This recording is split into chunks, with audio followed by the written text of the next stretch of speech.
एक संदेश हर वर्ग के अभ्यर्थी को देना चाहूंगा। सबसे पहला मेरा संदेश रहेगा जो राजकीय सेवाओं में चयनित हुए उनको, कि राज्य सरकार या भारत सरकार ने आपका जिस उद्देश्य से चयन किया है, जिन लक्ष्यों की प्राप्ति के लिए आपको उस सेवा के योग्य समझा है, मैं आप सब उन सभी अभ्यर्थियों को कहना चाहूंगा, उन सभी सेवारत कर्मचारियों को कहना चाहूंगा कि आप उन सरकार की उद्देश्य और उम्मीदों पर खरा उतरना, और चाहे आप शिक्षक बने हो तो आप शिक्षक से जो उम्मीद रखते थे वैसी शिक्षा आप विद्यार्थी को देना।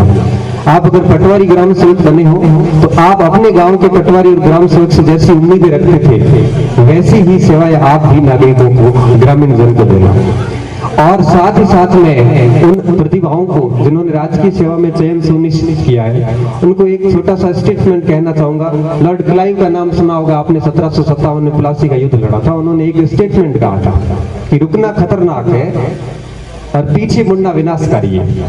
आप अगर एक सफलता के बाद रुक जाते हो या धैर्य छोड़कर वापस मुड़ जाते हो तो और भी विनाशकारी है। मेरा सीधा संदेश ये है कि ठहरना मत, ठहरना मृत्यु है। आगे निरंतर अपनी तैयारी को जारी रखना, और आने वाले सालों में आप सभी प्रतिभाएं जो अभी सेवारत कर्मचारी बन चुके हैं उनको बड़े पदों पर हम देखना चाहेंगे।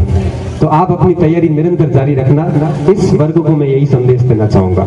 अब मैं बात करता हूँ 10th और 12th के उन अभ्यर्थियों की जो अभी 80-90 बड़े बड़े प्रतिशत के साथ उत्तीर्ण कर कॉलेज या सीनियर सेकेंडरी स्तर पर आए हैं। एक समय था मेरा 2003 में जैसे 10वीं मेरे 49% बने थे, और हमारे गांव के अंदर, हालांकि मैं एक और बात बता दूं कि ऐसा सम्मान समारोह मैंने मेरे जीवन में पहली बार देखा है। मैं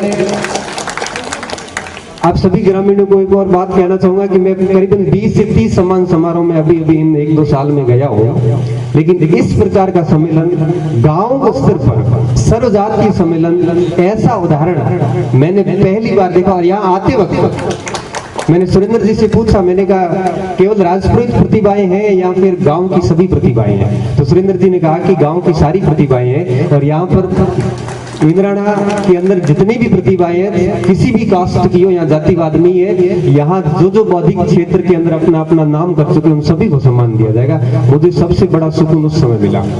और दूसरा, सबसे बाद मैंने ये पूछा कि मंच पे और किस किस को बुलाया गया, और सबसे आयोजकों को मैं इस बात का भी धन्यवाद देना चाहूंगा कि प्रतिभा सम्मान समारोह था, तो प्रतिभा सम्मान समारोह में आपने सभी एकेडमिशियन जो थे, जो शिक्षा क्षेत्र से जुड़े हुए लोग थे, उन्हीं को बुलाया, किसी राजनीति से जुड़े हुए व्यक्ति को नहीं बुलाया। ये भी एक बहुत अच्छी बात है।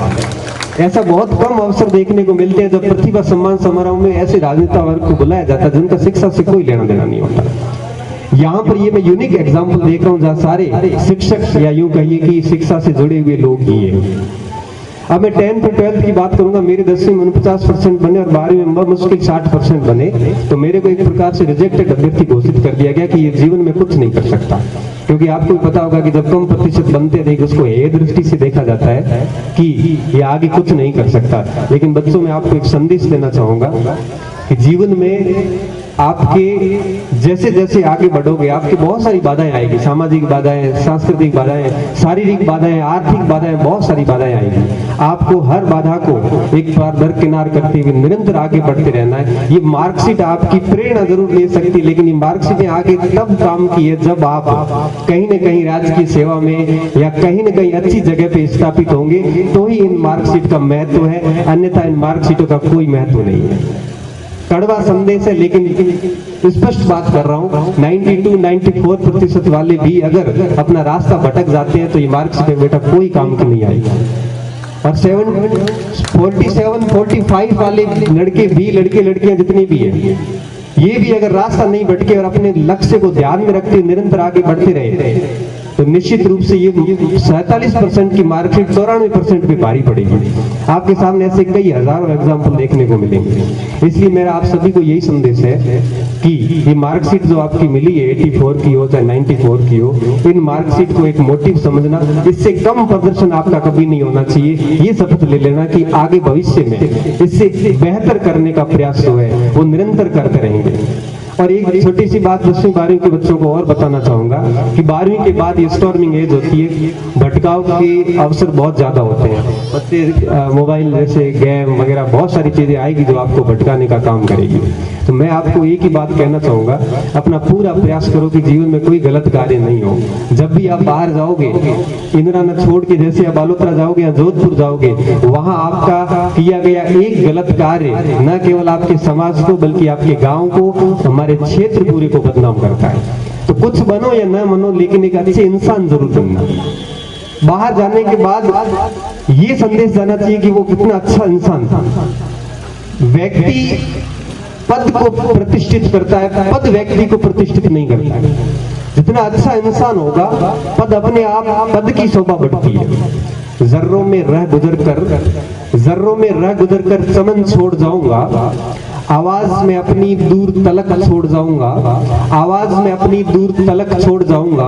खामोशियों की मौत गंवारा नहीं मुझे, खामोशियों की मौत गंवारा नहीं मुझे। शीशा हूँ टूट भी गया तो खनक छोड़ जाऊंगा, शीशा हूँ टूट भी गया तो खनक छोड़ जाऊंगा।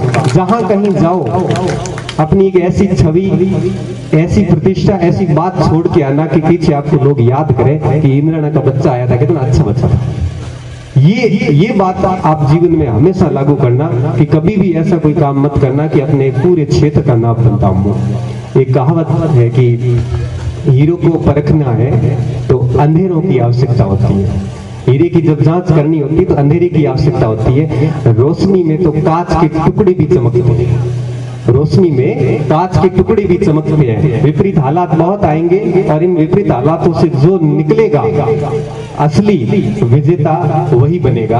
तो आपके इन सारे परसेंटेज को मैं, आपकी इस पूरी जो मेहनत थी उसको मैं सलाम करता हूँ। आपने बहुत अच्छी मेहनत की है और मैं आपसे उम्मीद करता हूँ कि भविष्य में निरंतर आपकी मेहनत जारी रखना। और मैं सदगुरु फाउंडेशन और पूरे ग्रामीणों से उम्मीद रखता हूँ कि अगले साल भी ऐसा, अगले साल ही नहीं निरंतर ये कार्यक्रम हो और प्रतिभाओं की लिस्ट निरंतर बढ़ती जाए, ऐसी मेरी अपेक्षा भी है, ऐसी मैं इस मंच से उम्मीद भी करता हूँ। और मैं मानता हूँ कि जो ये पहल की गई है, ये शायद पहला सम्मेलन है प्रतिभा, ये पहल जो की गई है ये पहल अनवरत रहने वाली है, रुकने वाली नहीं है। तो जीवन में आगे जैसे जैसे बढ़ोगे बहुत सारी समस्या आएगी, जैसे सुरेंद्र जी ने कहा, मेरे साथी रहे कि बहुत सारी चुनौतियां आएगी, बहुत सारी समस्याएं आएगी। आपको हर समस्या को जो है जीतना है। कबीर कुरैशी की एक नज्म है, मैं आपको सुनाना चाहूंगा, बड़े ध्यान से सुनना। कबीर कुरैशी ने बड़े दिल से ये नज्म लिखी थी कि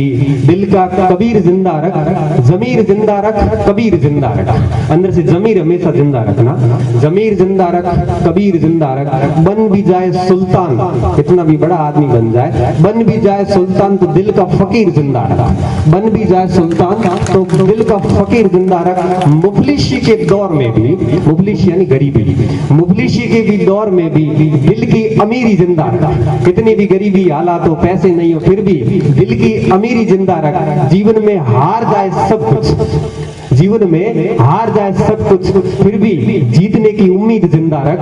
जीवन में हार जाए सब कुछ, फिर भी जीतने की उम्मीद जो है वो जिंदा रख। इस बीच में एक शब्द और छूट गया कि तर्कस में आखिर कोशिश का तीर भी जिंदा रख। क्योंकि अब हम क्या करते हैं, कई बार कोई व्यक्ति प्रिपरेशन तैयारी करता है और थक हार कर कहीं बैठ जाता है कि अब मेरा होगा नहीं, वो ये भूल जाता है कि जस्ट उसके बाद ही सिलेक्शन था और वो भूल गया। मैं एक छोटा एग्जांपल दूंगा। मैं रिजर्व बैंक ऑफ इंडिया में ऑल इंडिया 12वीं रैंक के साथ चयनित हुआ था और बाड़मेर से एक ही अभ्यर्थी था मैं, और वो मेरी पहली नौकरी थी। मैं मुंबई गया था और मुंबई से मैं वापस बाड़मेर आया। यहाँ इंडियन एयरफोर्स की वैकेंसी आई गई थी गरुड़ कमांडोज की जैसलमेर के अंदर। तो रात को 7.5 किलोमीटर की रेस थी। रात को रेस शुरू हुई थी करीबन 1:30 बजे के आसपास, कुछ भी दिख नहीं रहा था। हमने दौड़ना स्टार्ट किया, दौड़ दौड़ के थक गए और लास्ट में मैं बैठ गया। मैंने कहा अपने से 7.5 किलोमीटर वाला मामला होगा नहीं। तो पीछे से एम्बुलेंस आती है एयरफोर्स वाली, उसने कहा बेटा आधा किलोमीटर रहा है, थोड़ा और कोशिश कर लेगा तो ये रेस हो जाएगी, तेरा सिलेक्शन हो जाएगा। मैंने कहा आधा किलोमीटर रहा है, मतलब 7 किलोमीटर कर लिए तो आधा और दौड़ लेते हैं। मैं और भागा, अब किलोमीटर तो रात को दिख नहीं रहा था, भागता गया 5-7 मिनट और भागा। मैंने कहा आधा किलोमीटर तो कभी का गया, अभी भी नहीं आया, मेरे को नौकरी लेनी नहीं, मैं आरबीआई में वापस चला जाऊंगा। और मैं फिर बैठ गया, पीछे से एम्बुलेंस वो लगातार आती रहती है। उन्होंने कहा बैठ क्यों गया? मैंने कहा सर ये 7:30 तो पूरी नहीं। उन्होंने कहा बस ये मोड़ लास्ट है, ये मोड़ पार करते ही गेट है। मेरे अंदर से फिर हो गई एक बार उठ जाए, मैंने कहा एक बार फिर दौड़ लेता हूँ, क्या पता गेट पास ही है तो क्या पता। मैं फिर दौड़ा, 3-4 मिनट और दौड़ा, वो मोड़ भी आ गया लेकिन गेट फिर भी नहीं आया। और इस बार मैंने पक्की ठान ली अपने को एक रेस दौड़नी नहीं है, ना मुझे पार करनी, ना मेरे से होगी। मैं बैठ गया और लास्ट में जब फिर लास्ट में कुछ 2-4 कैंडिडेट आए दौड़ते हुए, उसने कहा बैठा क्यों, अभी पास ही है। जब उन्होंने कहा तो मैंने कहा एक बार और ट्राई कर ले। और आप यकीन नहीं मानोगे कि जैसे ही मैं कोई 50-100 मीटर दौड़ा और जैसे ही वो राउंड क्लियर के सामने गेट था, अगर मैं वहां बैठ जाता तो मैं उस एयरफोर्स की वैकेंसी से बाहर हो जाता। लेकिन मैं बैठा नहीं और उस दौड़ को सतत रूप से पीछे मोटिवेशन मिलता गया। और जैसे जैसे मोटिवेशन मिला, मैं निरंतर अपनी रेस को जो है वो आगे बढ़ाता गया।